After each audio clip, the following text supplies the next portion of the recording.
Dearest Reader, the eyes of the ton are upon us, and they are hungry for scandal. Or, in our case, for some impeccable craftwork. Welcome back to the Crafty Bandit. I'm Taylor, and this is my Fancy Boy Bandit. Today we're building a Bridgerton-inspired book nook, complete with the Bridgerton home facade and some fancy interiors. Beside me, Bandit is looking particularly dapper in his bow tie. After all, he is quite the fancy gentleman today, and entirely ready to oversee our most demanding project yet.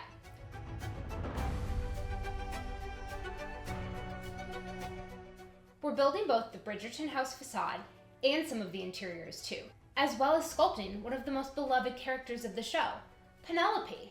Let's start with our materials. We're starting with a pine wood shell for the nook structure and a wood plank for the exterior background. Balsa wood, air dry clay, craft paint, markers, hot glue, and faux flowers. Fairy tale craft paper pad for a Regency era background feel. White fabric, hot glue, fairy lights, ribbon, Sculpted, and a few dollhouse miniatures I picked up at Michael's. As always, I got all of my materials from Michael's craft stores. Check out the links below for exactly what I used, templates, some alternative options, and more. We're going to start with the Georgian facade for our exterior. We're going to take a wood plank and paint it a brick red color, and then go in with a marker to draw in the brick rose to add that essential 18th century texture.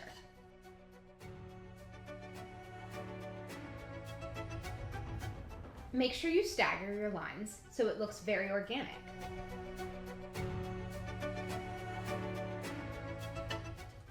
And there we go. Lovely brick texture.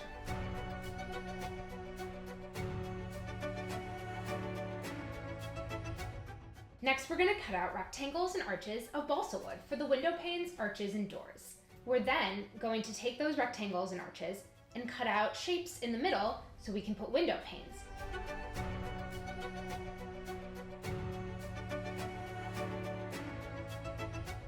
Next, we're going to take some white craft paint and go ahead and paint all of those balsa wood cutouts white. For the door, I used a bit of dark green paint to make sure it really stands out at the front of the house. While we wait for the sills to dry, let's cut some glass for the window panes. Oh, I know it's so hard being puppy.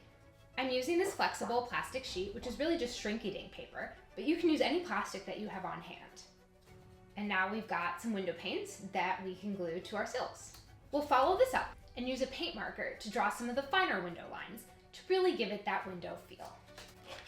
Next, we're going to use hot glue to attach our window panes to our window glass. A perfect little window. Next, I'm going to go ahead and take the pieces I just painted, and once they're dry, hot glue them down onto the brick wall so they stay in place. And there we have our windows on our brick facade. What do you think?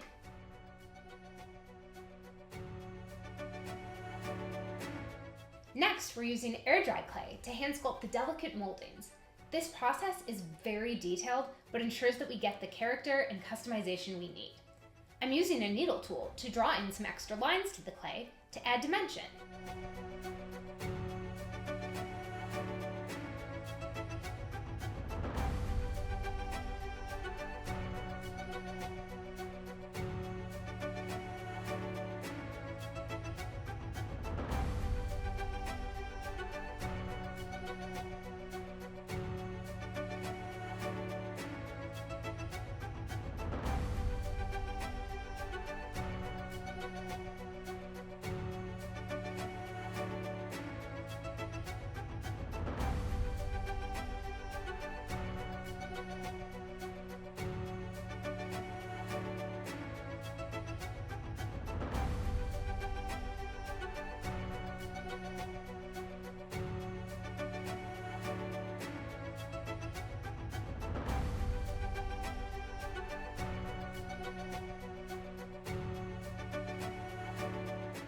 Once the clay is dry, we can hot glue it all together to the brick background to make sure it stays secure.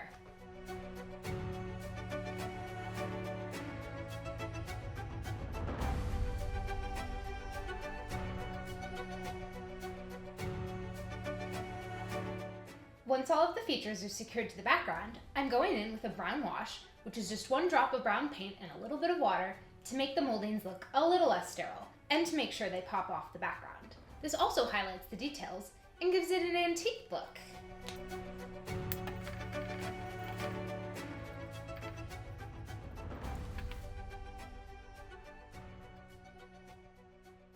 And of course, no Bridgerton house is complete without the Wisteria. It's the secret ingredient for that overgrown romantic luxury look. I'm also adding in some white flowers as contrast to their landscaping. We're gonna go ahead and cut the wisteria into smaller pieces so that it looks more to scale. And then we're gonna simply layer that on top of the facade to make it look like it's hanging right off.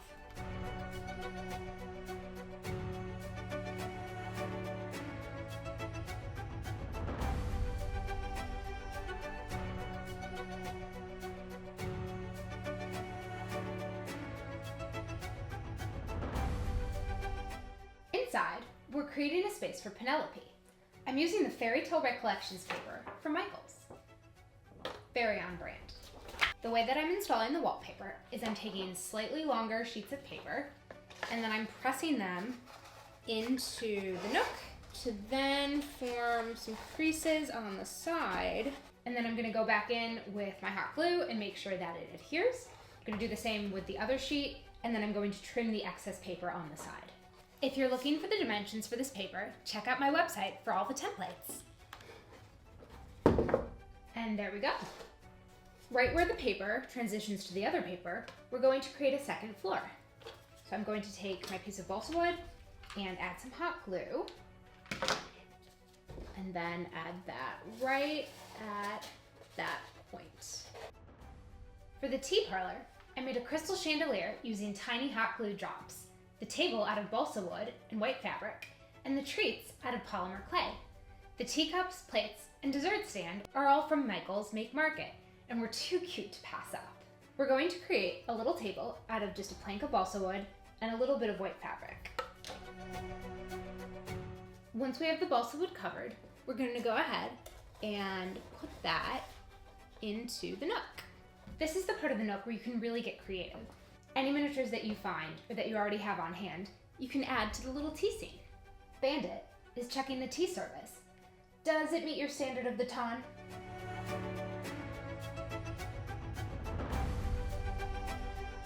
So to make the chandelier, I take my hot glue gun and I create a circle out of hot glue. And then I'm gonna make the crystals that hang from it. So just little droplets. So we're going to go ahead and take the hot glue ring that we have, and then we're gonna go ahead and hot glue the little chandelier crystals around the edge. Next, we're gonna take our LED fairy lights, and we're going to turn them into a little bit of a coil. And this is going to be the light for our chandelier. So we're gonna take our little chandelier, and then we're just gonna hot glue that right onto the coil that we made.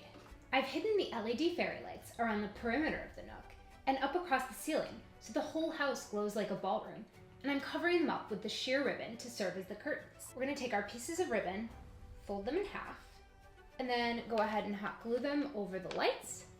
And then we get this really lovely sheer curtain effect.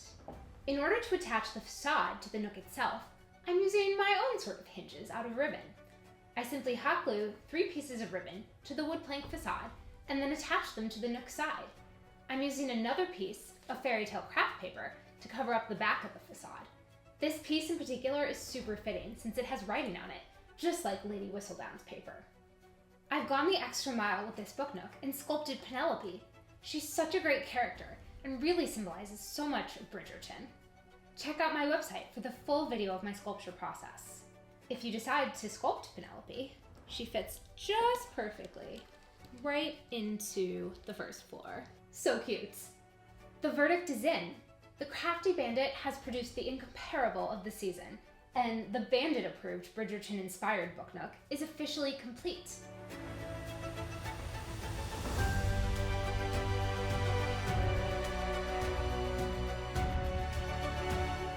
If you want the templates for this build, check the link in the description. Don't forget to like, subscribe, and hit that bell so you don't miss out on our next book nook build. Bye!